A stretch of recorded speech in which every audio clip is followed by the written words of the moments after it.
గత కొద్ది రోజులుగా వరంగల్ చుట్టుపక్కల ప్రాంతంలో కొన్ని బైక్ చోరీ ఘటనలు వరుసగా జరగడం జరిగింది. కొద్ది కాలంగా ఒక పర్టికులర్ ప్యాటర్న్ కనిపించింది. అట్లాగే బైక్స్ చోరీ చేసిన తర్వాత అదే బైక్లమైన చైన్ స్నాచింగ్ చేసిన సంఘటనలు కూడా మనందరికీ గుర్తున్నాయి. అదే సందర్భంలో ఒక నేరం చేస్తూ అదే వెహికల్ని మరొక నేరం చేయడానికి, నేరం దొరకకుండా తప్పించుకోవడానికి వాడుతున్నారు. కాబట్టి ప్రతి బైక్ థెఫ్ట్ కేసు కూడా జనరల్లీ ఒక్కొక్కసారి మా వాళ్ళు రిజిస్ట్రేషన్ కూడా చెయ్యరు. బట్ అట్లా కాకుండా కంపల్సరీ ఎవ్రీ బైక్ థెఫ్ట్ కూడా రిజిస్ట్రేషన్ చేయాలి.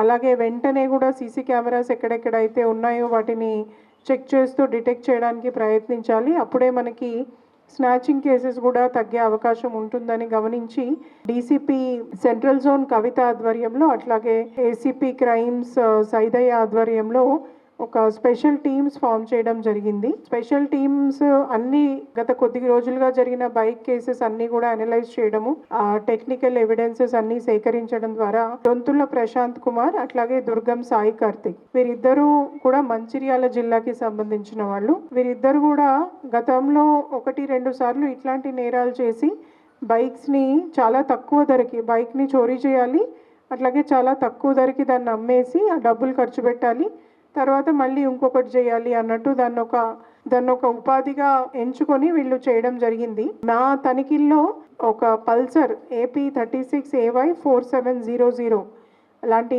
వెహికల్ని మేము పట్టుకోవడము, అది స్టోలన్ వెహికల్గా గుర్తించడము.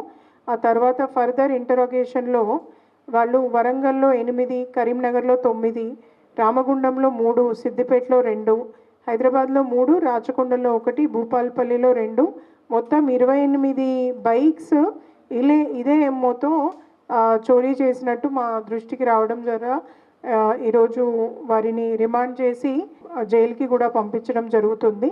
టీంలో మా డీసీపీ కవిత, అట్లాగే ACP crimes Saidaiah, additional DCP Balaswamy, మిగతా ఇన్స్పెక్టర్స్ రాఘవేందర్, హరికృష్ణ, రామకృష్ణ, అట్లాగే KUC inspector Ravikumar, CCS SI Srinivas Raju, ఇతర officers Naseem Ahmed, Raviprasad, Jampaiah, Vishweshwar, Vamshi, Vinod, technical teams officer Salman, Nagesh లాంటి వాళ్ళందరూ ఎంతో కోఆర్డినేట్ చేశారు.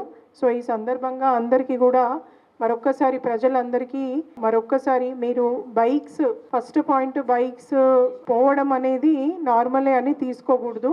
బికాజ్ పోయిన బైక్ వాళ్ళు ఏ నేరం చేయడానికి ఉపయోగించినా కూడా మనకి ఇబ్బంది అవుతుంది. బికాజ్ బైక్ అనేది ఎవరి పేరు మీద ఉంటుందో వాళ్ళని నేరస్తులం చేస్తాం కాబట్టి. సో ఎక్కడ పార్క్ చేసినా కూడా compulsory steering lock, handle lock ఉండేటట్టు చూడడము, అట్లాగే రాత్రి వేళల్లో లైటింగ్, సీసీ కెమెరాస్ ఉన్న చోట్లనే పార్కింగ్ చేయడము, అట్లాగే చాలాసార్లు తొందరలో తాళం చేయి దానికే పెట్టి తీసుకెళ్ళిపోవడం వల్ల కూడా బైక్స్ దొంగతనానికి గురవుతాయి. అట్లాగే జీపీఎస్ లాంటి ట్రాకింగ్ ఏమైనా పెట్టుకోగలిగితే దాన్ని కూడా పెట్టుకోవడము లాంటిది తప్పకుండా చేయాలి. ఒకవేళ పోతే వెంటనే పోలీస్ స్టేషన్స్కి కూడా ఇన్ఫార్మ్ చేయాల్సిన బాధ్యత ప్రజలందరి మీద ఉందని మరొక్కసారి గుర్తు చేస్తున్నాను. సీసీ కెమెరాల ఇంపార్టెన్స్ని మరొక్కసారి గుర్తు చేస్తున్నాను. మా ఆఫీసర్స్ అందరూ మళ్ళీ నేను సైతం అనే ప్రోగ్రామ్ ఏదైతే అంతకుముందు టేకప్ చేసి చాలామంది ఆఫీసర్స్ కష్టపడి వరంగల్ జిల్లా వ్యాప్తంగా కూడా పెట్టించడం జరిగింది. వాటి మెయింటెనెన్స్లో చాలా ఛాలెంజెస్ ఉన్నాయి. బట్ స్టిల్ మెయింటెనెన్స్కి కూడా కావాల్సిన నిధులు సమర్పించుకోవడం, తర్వాత కొత్తవి కూడా ప్రజల సహకారంతో ఇంకా పెట్టించడానికి, వరంగల్లో నేరాలను తగ్గించడానికి తీసుకోవాల్సిన చర్యలు, చేయాల్సిన ఏర్పాట్లు అన్నీ కూడా మా ఆఫీసర్స్ అందరూ చేస్తున్నారు.